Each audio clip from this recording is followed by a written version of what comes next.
स्वाभिमान भारतीय नौबाहिनी वीर जवान शहीद मनोज कुमार स्वाई महोदय सम्मानार्थे आयोजित आज भावपूर्ण तृतीय स्मृतिचारण श्रद्धांजलि सभा को ओएसएपी उच्च विद्यालय राउरकेलार 30तम बैच मु अर्पित बेहेरा आपण मानकु स्वागत जणाउछि। जार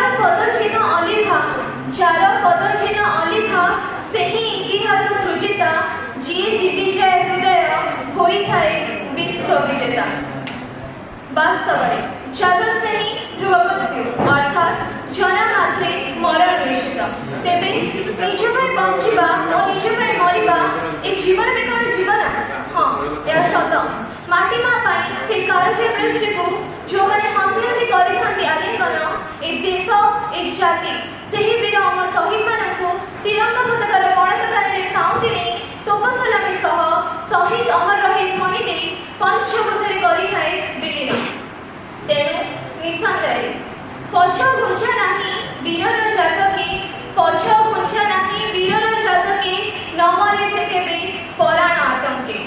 देश मातृका पई समर्पित अगणित वीर सैनिक मानक त्याग और बलिदान भरा जीवनर एहाई मूल मंत्र जो पवित्र मंत्र को आधार करी से माने निरंतर निजर संघर्ष भरा कर्म पथे होई थांती अग्रसर एवं जो मानक पई आज केवल आम देशर सीमा नहीं बरं आम धन जीवन परिसर मध्य होई पारिछि व्यवस्थित शृंखलित और सुरक्षित। मातृभूमिर सुरक्षा और अखंडता प्रति उत्सर्गीकृत प्रत्येक वीर सैनिक कर्ममय जीवन सबबेले होई थाए आह्वान भरा। सेही भली जणे अत्यंत दक्ष और निर्भीक वीर योद्धा थिले भारतीय नौबाहिनीर परम वीर शहीद मनोज कुमार स्वाई महोदय। मातृभूमि प्रति ताकर अनाबिल आसक्ति अनुरक्ति और देशभक्तिर कौनसी पटांतर नहीं।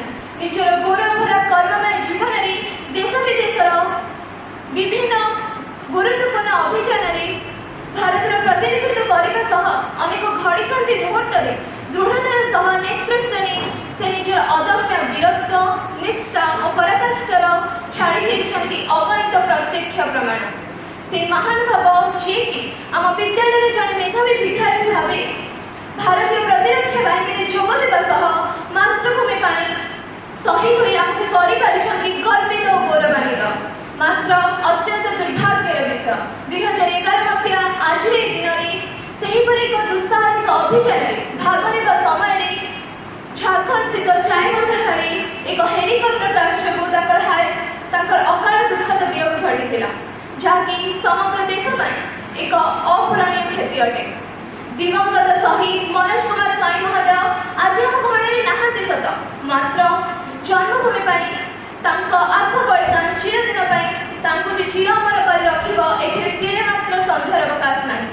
तेणु निसंदेह मोर शरीर सेना आज माटी मिशिछि मोर शरीर सेना आज माटी मिशिछि रक्त माटी में पणत भिजिछि। माँ कोଳରେ से लोटी पड़ी सत माँ कोଳରେ से लोटी पड़ी सत हेले चेंज आत्मा अभिमान से खाली ता पलक बुझी